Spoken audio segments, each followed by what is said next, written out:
ബസ്ക്യാമ അസോസിയേഷൻ്റെ അംഗങ്ങളായിരിക്കുന്ന സഹോദരിമാരെ, 48ാമത്തെ വാർഷികമാണ് ഇവിടെ നടക്കുന്നത്. കഴിഞ്ഞ കാലഘട്ടങ്ങളിലൊക്കെ ഈ പ്രസ്ഥാനത്തെ ദൈവം തമ്പുരാൻ വഴി നടത്തിയ ആ കാലത്തെ ഓർത്ത് ദൈവത്തെ മഹത്വപ്പെടുത്തുകയാണ്. എൻ്റെ ഓർമ്മ ശരിയാണെങ്കിൽ അഭിവന്യ കാലം ചെയ്ത പൗലോസ് മാർ ഗ്രിഗോറിയോസ് തിരുമേനി ഇവിടെ കാലത്ത് അദ്ദേഹം ഇതിൻ്റെ ചുമതലയിലുണ്ടായിരുന്നപ്പോഴാണ് ഈ ബസ്ക്യാമ അസോസിയേഷൻ്റെ രൂപീകരണമെന്നാണ് തോന്നുന്നത്. അതിനുശേഷം പല സന്ദർഭങ്ങളിൽ ബസ്ക്യാമ അസോസിയേഷൻ്റെ കൂടെ പോകുന്നതിന് ദൈവം ഇടയാക്കി. അതിൽ ദൈവത്തെ മഹത്വപ്പെടുത്തുന്നു. ഏറ്റവും വലിയ സന്തോഷം ഇന്ന് ഹർത്താലായിട്ടും ഇത്രയും പേരിവിടെ വന്നു എന്നുള്ളതിൽ അനേകം മടങ്ങ് സന്തോഷം അറിയിക്കുക. ഞാൻ ഈ മോബായുടെ പ്രസിഡൻ്റായിരിക്കുന്ന കാലത്ത് ഒരു ഹർത്താലും ഇല്ലെങ്കിലും ഇതിൻ്റെ പകുതി പോലും ആളുകൾ വരുന്നില്ലായിരുന്നു. അതുകൊണ്ട് ഉദ്യോഗസ്ഥരുമേനയോടും ഒക്കെ എനിക്ക് അസൂയ തോന്നുന്നുണ്ട്. ഇത്രയും പേരെ ഇവിടെ കൊണ്ടുവരുവാനായിട്ട് സാധിച്ചല്ലോ. ഈ പ്രത്യേകമായ സാഹചര്യത്തിൽ കൂട്ടായ്മയുടെ വലങ്കൈ എന്ന് പൗലോസ്ലീഹ ഓർമ്മിച്ച ഗലാത്യ ലേഖനം 2-ാമത്തെ ആയത്തിൻ്റെ പദമാക്കി. കൂട്ടായ്മയെന്ന് പറയുന്ന വാക്ക് കേൾക്കുമ്പോൾ എനിക്ക് പലപ്പോഴും ശരി വരാറുണ്ട്. കാരണം ഒരു കൂട്ടായ്മ കഴിഞ്ഞാൽ ഞാനിപ്പോൾ ഇങ്ങോട്ട് വരുന്നത്. അത് ബൈബിൾ സൊസൈറ്റിയുടെ കേരള ഓക്സിലറി സൊസൈറ്റിയുടെ 70ാമത്തെ വാർഷികമായിരുന്നു. അത് തിരുവല്ലയിലെ മാർത്തോമാ സഭയുടെ ആസ്ഥാനത്ത് വെച്ച് മാർത്തോമാ സഭയുടെ തെയോഡോഷ്യസ് മെത്രാപ്പോലീത്താണ് ഇപ്പോൾ ബൈബിൾ സൊസൈറ്റിയുടെ പ്രസിഡൻറ്റ്. അതുകൊണ്ട് അവിടെ വെച്ചാണത് നടത്തിയത്. കേരളത്തിലെ എപ്പിസ്കോപ്പൽ സഭകളെല്ലായിടത്തു നിന്നും അതിൻ്റെ ഹെഡ്സ് ഓഫ് ദ ചർച്ചസ് വന്നിട്ടുണ്ടായിരുന്നു. ചിലയിടങ്ങളിൽ നിന്ന് അവരുടെ പ്രതിനിധികളായിരുന്നു മെത്രാച്ചന്മാർ. അതോടൊപ്പം തന്നെ പ്രോട്ടസ്റ്റൻ്റ് സഭകളിൽ എല്ലാം പ്രതിനിധീകരിച്ച് ആളുകളുണ്ടായിരുന്നു. അവരുടെ പ്രധാനപ്പെട്ട സഭാ നേതാക്കന്മാർ തന്നെയാണ് വന്നിരുന്നത്.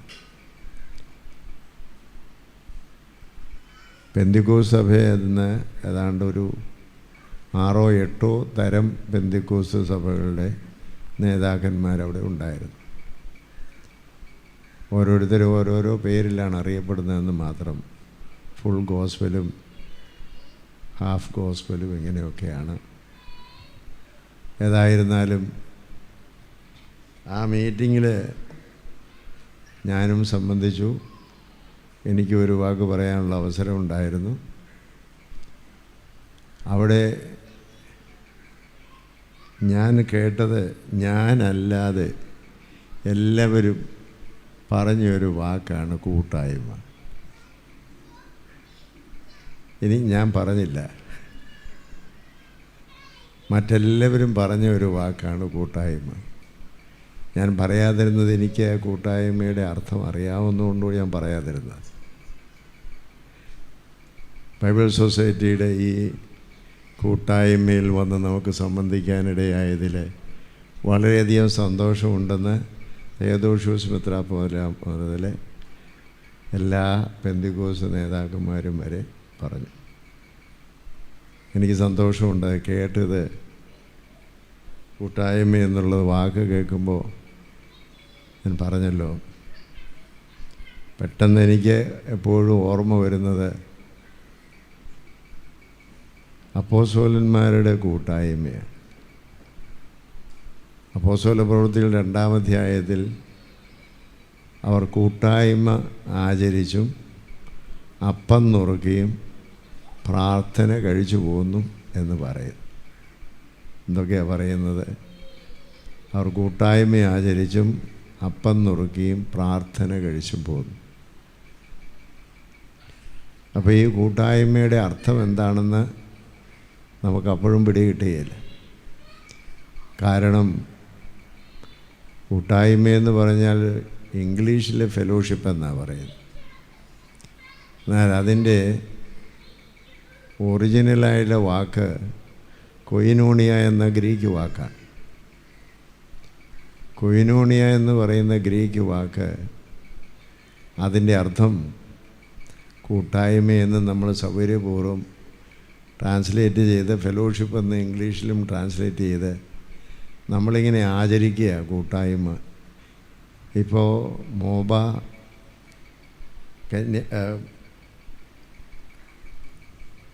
കൊച്ചമ്മമാരുടെ കൂട്ടായ്മയാണ് ഇവിടെ ആചരിച്ചുകൊണ്ടിരിക്കുന്നത്. നമ്മളെല്ലാവരും കൂട്ടായ്മ ആചരിക്കുക. ഇതാണ് അതിൻ്റെ അർത്ഥതലം. അല്ലെങ്കിൽ പ്രാക്ടിക്കലായിട്ട് നമ്മൾ മനസ്സിലാക്കുന്ന ഒരു തലം. എന്നാൽ ഇത് ആദ്യമായിട്ട് നമുക്ക് ഈ കൂട്ടായ്മ എന്നുള്ള വാക്ക് കേട്ടുവരുന്നത് അപ്പോസ്തല പ്രവൃത്തികളാണ്. എന്താണ് ആ കൂട്ടായ്മ എന്നുള്ളത് നമ്മൾ അറിയുന്ന സമയത്താണ് നമുക്ക് കൂട്ടായ്മ ഉണ്ടോ എന്ന് ഒന്ന് ചിന്തിക്കേണ്ടത്. ആ കൂട്ടായ്മ എന്ന് പറയുന്നത് ഒരുമിച്ച് അപ്പം നുറുക്കി പ്രാർത്ഥന കഴിച്ചു പോകുന്നുവെന്ന് പറയുന്നത് അവരുടെ ഒരുമിച്ചുള്ള ജീവിതമാണ്. ഒരുമിച്ചുള്ള ജീവിതം. അവർക്കതിന് കുടുംബങ്ങളില്ലായിരുന്നു എന്നതിനർത്ഥമില്ല. അവിടെയുള്ള സഹോദരന്മാർക്കും സഹോദരിമാർക്കും ഒക്കെ കുടുംബങ്ങളുണ്ടായി. പക്ഷേ ആ കുടുംബങ്ങളെല്ലാവരും ഒരുമിച്ച് വരികയും പ്രാർത്ഥന കഴിക്കുകയും അപ്പം നുറുക്കുകയും ചെയ്തു. അപ്പം നുറുക്കലെന്ന് പറയുന്നത് ആ കാലഘട്ടത്തിൽ ആ സ്ഥലത്ത് പറയുന്നത് വിശുദ്ധ കുർബാന അനുഷ്ഠിക്കുന്നത് തന്നെയാണ്. അതിനകത്ത് സംശയമൊന്നുമില്ല.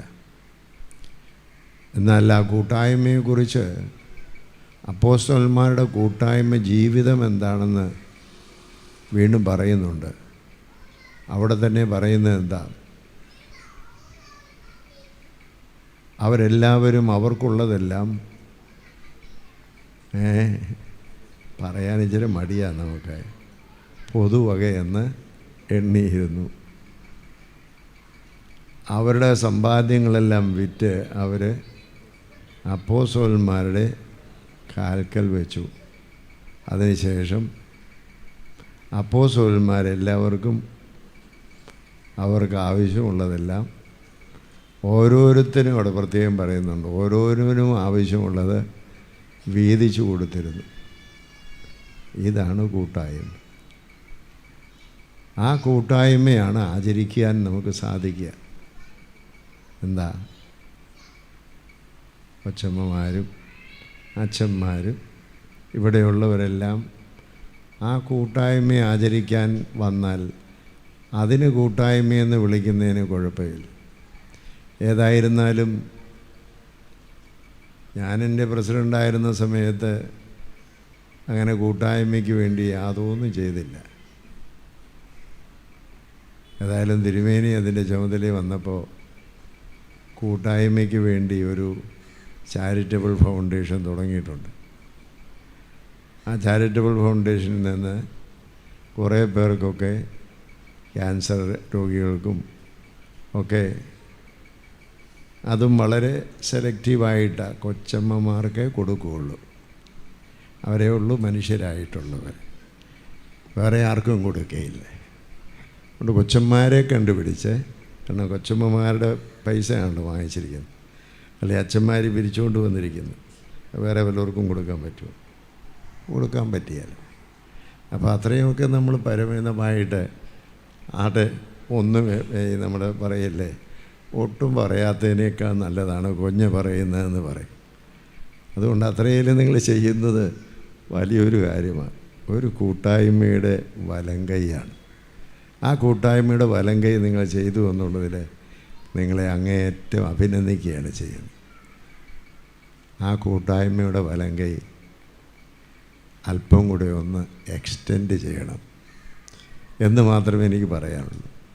അത് അല്പം കൂടി ഒന്ന് എക്സ്റ്റെൻഡ് ചെയ്താൽ നമുക്ക് ഒത്തിരി കാര്യങ്ങൾ ചെയ്യാനായിട്ട് സാധിക്കും.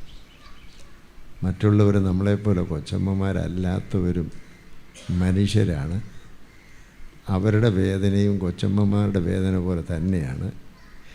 അവരുടെ കണ്ണീരിനും കൊച്ചമ്മമാരുടെ കണ്ണീരിനും ഒരേ നിറമാണ് എന്നുള്ളത് മനസ്സിലാക്കുക. ലോകത്തിലൊരു മനുഷ്യൻ്റെയും കണ്ണീരിന് വ്യത്യസ്ത നിറമില്ല. കളറ് വ്യത്യാസം ഉണ്ടാകാം, അല്ലേ? ശരീരത്തിൻ്റെ കളറിന് വ്യത്യാസം ഉണ്ടാകാം. പക്ഷെ കണ്ണീരിൻ്റെ നിറം ഒന്ന് തന്നെയാണ്. അതുകൊണ്ട് ആരുടെയും കണ്ണീരിന് നിറമൊന്നാകുമ്പോൾ എല്ലാവരുടെയും കണ്ണീര് ഒപ്പുന്നതാണ് നമ്മുടെ കൂട്ടായ്മയുടെ അനുഭവം എന്ന് പറയുന്നത്. ആ ഒരു കൂട്ടായ്മയാണ് അപ്പോസ്തലന്മാർ ആചരിച്ചിരുന്നത്. അതേ കാലപ്പഴക്കത്തിൽ സ്വാർത്ഥതയും അഹങ്കാരവും ഒക്കെ വന്ന് അത് നഷ്ടപ്പെട്ടു പോവുകയാണ്. ഒരർത്ഥത്തിൽ പറഞ്ഞാൽ ദൈവത്തിലുള്ള വിശ്വാസമൊക്കെ നഷ്ടപ്പെട്ടു പോയി കഴിയുമ്പോൾ പിന്നെ കൂട്ടായ്മ ആചരിക്കുക എന്ന് പറയുന്നത് അത്ര എളുപ്പമല്ല.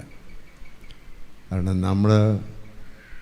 എനിക്കുള്ളത് ഞാൻ സൂക്ഷിച്ചു വെച്ച് എനിക്ക് വേണ്ടി ചിലവഴിച്ചില്ലെങ്കിൽ പിന്നെ ആരെൻ്റെ കാര്യം നോക്കുമെന്ന് പറയുന്നത് ദൈവത്തിൽ വിശ്വാസമില്ലാത്തതുകൊണ്ട് മാത്രം പറയുന്നു. ദൈവത്തിൽ വിശ്വാസം ഉണ്ടെങ്കിൽ എന്താ പറയുന്നത്? അവൻ നിങ്ങൾക്കായി കരുതുന്നതാകയാൽ സകല ചിന്താകുലവും അവൻ്റെ മേറ്റിട്ടുകൊള്ളുക എന്നാ കർത്താവ് പറയുന്നു. അപ്പോൾ നമുക്ക് ആ കൂട്ടായ്മയുടെ അനുഭവം ഉണ്ടെങ്കിൽ ദൈവം നമ്മളെ നടത്തും, ദൈവം നമ്മളെ വഴി നടത്തും. നമുക്കാവശ്യമുള്ളത് ദൈവം തരും. നമുക്കുള്ളത് മറ്റുള്ളവർക്ക് പങ്കുവയ്ക്കുമ്പോൾ ഒന്നും കുറഞ്ഞു പോകുകയില്ല. നമുക്ക് ആവശ്യമുള്ളത് ദൈവം നമുക്ക് തരും. അങ്ങനെയാണല്ലോ ഇത്രയും നാൾ നമ്മൾ ജീവിച്ചത്. നമുക്ക് ആവശ്യമുള്ളതൊക്കെ ദൈവം നമുക്ക് തന്നു. ആ ആവശ്യങ്ങൾ നമ്മൾ നിർവഹിച്ചു. മറ്റുള്ളവരുടെ ആവശ്യങ്ങൾ നിർവഹിക്കുന്ന സമയത്ത് ദൈവം ഒരിക്കലും ആർക്കും കടക്കാരനാവുകയില്ല. നമ്മൾ ആർക്കെങ്കിലും നമ്മുടെ കയ്യിൽ നിന്ന് പകത്തു കൊടുത്താൽ അതിൻ്റെ 4 ഇരട്ടി ദൈവം നമുക്ക് തന്നിരിക്കും. അതിനകത്ത് യാതൊരു സംശയവുമില്ല. ദൈവം നമുക്ക് 4 മടങ്ങ് തന്നിരിക്കും. അതിനാണ് നമ്മൾ അനേകം ആളുകളുടെ ജീവിത അനുഭവമാണ്. മറ്റുള്ളവർക്ക് വേണ്ടി നാം ചെലവഴിക്കുമ്പോൾ നമ്മളറിയാതെ മറ്റുള്ളവർ നമുക്ക് വേണ്ടി തന്നിരിക്കും. അപ്പോൾ അതൊക്കെ ദൈവത്തിൻ്റെ കൃപ, ദൈവത്തിൻ്റെ നടത്തിപ്പെന്നുള്ളത് അനുഭവിച്ചറിയാൻ നമുക്ക് കഴിയുക എന്നുള്ളതാണ്. അങ്ങനെയുള്ളൊരു കൂട്ടായ്മയിലേക്ക് വളരണം. ഞാൻ പലപ്പോഴും ഓർക്കാറുണ്ട്, നമുക്കെപ്പോഴും ഉള്ള ചിന്ത സ്വരൂപിച്ചു കൂട്ടണം അഥവാ വെട്ടിപ്പിടിക്കണമെന്നുള്ളതാണ്. ഈ വെട്ടിക്കൊടുക്കണമെന്നുള്ളത് നമുക്കില്ല.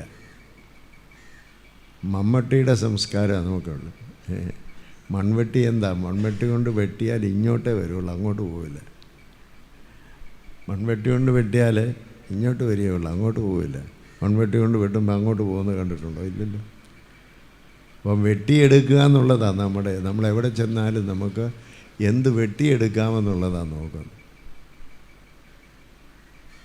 എന്നാൽ കല്ലാശാരിമാർ ഉപയോഗിക്കുന്ന കരണ്ടി ഉണ്ടല്ലോ, അത് എടുത്തിട്ട് അതെന്താ, അത് വെട്ടി ഇങ്ങോട്ടെടുക്കുകയല്ല. അതുകൊണ്ട് ചാന്ത് ഇട്ടിട്ട് അങ്ങോട്ട് കൊടുക്കുക, അല്ലേ?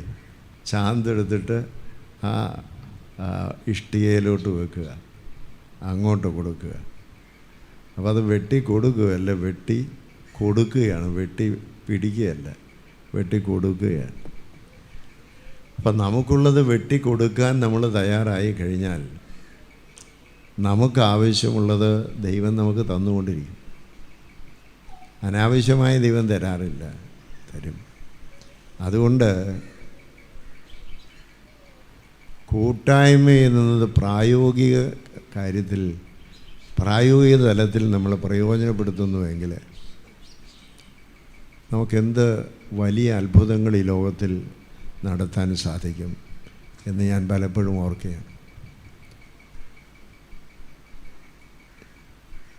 നമുക്ക് കൂട്ടായ്മ ആചരിക്കാൻ സാധിച്ചാൽ ഈ ലോകം തന്നെ മാറി മറിയുമെന്നുള്ളത്. ഇന്ന് നമുക്കറിയാം, 12-13 പേര് മാത്രമാണ് ക്രിസ്തുവിൻ്റെ ആദ്യ സംഘത്തിലുണ്ടായിരുന്നത്. ഇന്ന് ലോകത്തിലുള്ള ജനസംഖ്യയിൽ 1/3 ക്രിസ്ത്യാനികളാണ്. ഏറ്റവും വലിയ മതം ഏതാണെന്ന് ചോദിച്ചാൽ അതും ക്രിസ്ത്യാനിയാണ്. അതുകൊണ്ട് ക്രിസ്ത്യാനികൾ നന്നായാൽ ലോകം നന്നാകും, യാതൊരു സംശയവും. ക്രിസ്ത്യാനികളെല്ലാം നന്നായാൽ ഈ ലോകം നന്നാകും. നമ്മളാരും നെറ്റി ചുളിക്കേണ്ട ആവശ്യം വരികയില്ല. പക്ഷെ നമ്മൾ നന്നാകുന്നില്ല. നമ്മൾ ക്രിസ്തുവിൻ്റെ ഉപദേശം അനുസരിച്ച് പങ്കിടലിൻ്റെ അനുഭവത്തിലേക്ക് വരുന്നില്ല. കൂട്ടായ്മ ആചരിക്കുക എന്ന് പറഞ്ഞാൽ പങ്കിടലിൻ്റെ അനുഭവത്തിലേക്ക് ജീവിതത്തെ മാറ്റിമറിക്കും. അഭിയൊന്ന് തിരുമേനി ഇവിടെ സൂചിപ്പിച്ചു, അച്ഛനും കൊച്ചമ്മയും കൂടി ഒരുമിച്ച് പോകരുത് എന്ന് മറ്റു പലരും ആഗ്രഹിക്കുന്നുണ്ട്. എന്നാൽ പ്രൊട്ടക്ഷൻ സഭകളിലൊക്കെ അച്ഛനും കൊച്ചമ്മയും ഒരുമിച്ചാണ് പോകുന്നത്. അതിനവർക്ക് പ്രയോജനമൊക്കെ ഉണ്ട്. അത് പോട്ടെ, ഞാൻ അതിനെക്കുറിച്ചൊന്നും പറയുന്നില്ല. അതെങ്ങനെയാണ് കേട്ടോ, മറ്റുള്ളവരെക്കുറിച്ച് നമുക്ക് ഒരിക്കലും കുറ്റം പറയാൻ പാടില്ല. പക്ഷേ ഞാൻ പറയുന്ന ഒരു കാര്യം, ഇടവകയിലോ ഇടവകയ്ക്ക് സമീപമായോ ആരെങ്കിലും ഏത് മതത്തിലുള്ളവരായിരുന്നാലും രോഗിയായിരിക്കുന്നു, വിദ്യാഭ്യാസം ചെയ്യാൻ പണമില്ലാത്ത മക്കളായിരിക്കുന്നു, ആശുപത്രിയിലായിരിക്കുന്നവരാണ്, വീട് വെക്കാനില്ലാത്തവരാണ്, അല്ലെങ്കിൽ കുഞ്ഞുങ്ങളെ കല്യാണം കഴിച്ചു വിടാനുള്ള സാമ്പത്തിക സ്ഥിതി ഇല്ലാത്തവരാണ്. അങ്ങനെയുള്ളവരെ കണ്ടുപിടിച്ച് അവർക്ക് വേണ്ടി ഒരു കൂട്ടായ്മയുടെ അനുഭവത്തിൽ അവർക്ക് വേണ്ടി പ്രവർത്തിക്കുവാൻ നമ്മുടെ സമയം കണ്ടുപിടിക്കാമെങ്കിൽ, അച്ഛനും കൊച്ചമ്മയും കൂടെ സമയം കണ്ടുപിടിക്കാമെങ്കിൽ അച്ഛനും കൊച്ചമ്മയും വരുന്നത് എത്ര സന്തോഷമായിട്ട് ആളുകൾ കാണും. അച്ഛനും കൊച്ചമ്മയും പോകുന്നത് ആരും കുറ്റപ്പെടുത്തത്തില്ല. പക്ഷെ നമ്മുടെ വീക്ഷണവും നമ്മുടെ പ്രവർത്തന ശൈലിയും മാറണം. നമ്മുടെ വീക്ഷണവും പ്രവർത്തന ശൈലിയും മാറണം. അവിടെ പങ്കിടലിൻ്റെ അഥവാ കൂട്ടായ്മ ആചരിക്കലിൻ്റെ കുടുംബമായി അച്ഛനും കുടുംബവും മാറുമ്പോൾ പൊന്നുപോലെ നമ്മളെ സ്വീകരിക്കും. വിരോധവും വ്യത്യാസമൊക്കെ പറയുന്നവരും ഒക്കെ ഉണ്ടാകാം. പക്ഷേ ആ ഒരു സംസ്കാരത്തിലേക്ക് നമ്മൾ വളരണമെങ്കിൽ നമുക്ക് വളരെയധികം യാത്ര ചെയ്യണം. നമ്മെ തന്നെ പുതുക്കി വന്നെങ്കിൽ മാത്രമേ സാധിക്കൂ. നമ്മെ തന്നെ പുതുക്കി വരുത്തുവാൻ നമുക്ക് സാധിക്കും. എനിക്കറിയാം, ഒരച്ഛന് പല അച്ഛന്മാരുണ്ട്. ഒരച്ഛന് ഇതുപോലെ പല അച്ഛന്മാരെക്കുറിച്ച് ഞാൻ കേട്ടിട്ടുള്ളത്. അവരെവിടെയെങ്കിലും അവർ വീട്ടിലോ പള്ളിയിലോ ആരാധനയ്ക്കോ എവിടെ പോകുന്ന സമയത്താലും ഒരു രോഗിയുണ്ട്, അത് സഭയിൽപ്പെട്ടവനാണോ അല്ലാത്തവനാണോ എന്ന് അന്വേഷിക്കാറില്ല. അപ്പോഴേ അവിടെ ചെന്നു അവൻ ആവശ്യമെന്താണ്, കയ്യിലുള്ളത് അവന് കൊടുക്കുന്നു, അല്ലെങ്കിൽ 10 പേരോട് ചോദിച്ച് മേടിച്ച് അവന് കൊടുക്കുന്നു. അങ്ങനെ പ്രവർത്തിച്ചുള്ള അച്ഛന്മാരുണ്ട്. വളരെ ചുരുക്കമാണ്, വളരെ ചുരുക്കമാണ്. എങ്കിലും ഞാൻ പറയുന്നത് പങ്കിടലിൻ്റെ അല്ലെങ്കിൽ കൊയിനോണിയയുടെ അല്ലെങ്കിൽ ഈ കൂട്ടായ്മയുടെ പ്രവാചകന്മാരായിട്ട് വൈദികൻ്റെ കുടുംബം തീരുന്നതായ സമയത്ത് വലിയ മാറ്റമാണ് വൈദികൻ്റെ ശുശ്രൂഷയിലുണ്ടാകുന്നത്. വലിയ മാറ്റമാണ് സമൂഹത്തിലുണ്ടാകുന്നത്. വലിയ മാറ്റമാണ് നമ്മുടെ പ്രവർത്തന ശൈലിയിലുണ്ടാകുന്നത്. അതാണ് കൂട്ടായ്മയുടെ വലങ്കൈ എന്ന് പറയുന്നത്. കൂട്ടായ്മയുടെ വലങ്കൈ എന്ന് പറയുന്നത് അച്ഛനും കൊച്ചമ്മയും കൂടി ഒരുമിച്ച് ജീവിക്കുന്നതല്ല, അല്ലെ കുഞ്ഞുങ്ങളെ ഒരുമിച്ച് ജീവിക്കുന്നതല്ല. അച്ഛനും കൊച്ചമ്മയും കൂടി മനുഷ്യരായിരിക്കുന്ന, പ്രയാസപ്പെടുന്ന, ദുഃഖിതരായിരിക്കുന്ന, ആവശ്യങ്ങളുള്ള ആളുകളുടെ ആവശ്യങ്ങൾ അറിഞ്ഞ് അവർക്ക് വേണ്ടി അഹോരാത്രം പ്രവർത്തിക്കുന്നതായ കുടുംബമായി മാറുമ്പോഴാണ് കൂട്ടായ്മയുടെ വലങ്കൈ എന്നുള്ളത് നിങ്ങളുടെ ജീവിതത്തിൽ ഉണ്ടാകുന്നത്. അതിന് വളരെ ബുദ്ധിമുട്ടാണെന്ന് എനിക്കറിയാം. അത് വളരെ വലിയ ചലഞ്ചാണ്, വെല്ലുവിളിയാണെന്ന് എനിക്കറിയാം. പക്ഷേ ആ ചലഞ്ച് സ്വീകരിക്കുവാൻ ഒരാൾ മുന്നോട്ട് വന്നാൽ, ഒരച്ഛനും കൊച്ചമ്മയും മുന്നോട്ട് വന്നാൽ, അത് കണ്ട് വേറൊരാൾ വരാൻ കാണും, അത് കണ്ട് പലരും വരാൻ കാണും എന്ന് ഞാൻ സംശയമില്ലാതെ പറയുകയാണ്. നമുക്കെങ്ങനെയോ നഷ്ടപ്പെട്ടു പോയ ഒന്നാണ്, നഷ്ടപ്പെട്ടു പോയ ഒന്നാണ് കൂട്ടായ്മയെ ആചരിക്കുകയും അപ്പം നുറുക്കുകയും പ്രാർത്ഥന കഴിക്കുകയും ചെയ്തു. നമ്മളിന്ന് കൂട്ടായ്മയെന്ന് പറഞ്ഞാൽ ഒരുമിച്ച് പാട്ടുപാടി പ്രാർത്ഥിച്ച് വേദപുസ്തകം വായിച്ച് അല്ലെങ്കിൽ പള്ളിയിൽ പോയി അവനവൻ അവൻ്റെ വീട്ടിലേക്ക് പോവുക. ഒരു നഷ്ടവുമില്ലല്ലേ? ഈ കൂട്ടായ്മ ആചരിക്കുന്നതിൽ ആർക്കും ഒരു നഷ്ടവുമില്ല, ലാഭമേ ഉള്ളൂ. ചിലപ്പോൾ ഒരു കാപ്പി കിട്ടുമെന്നുള്ളത്.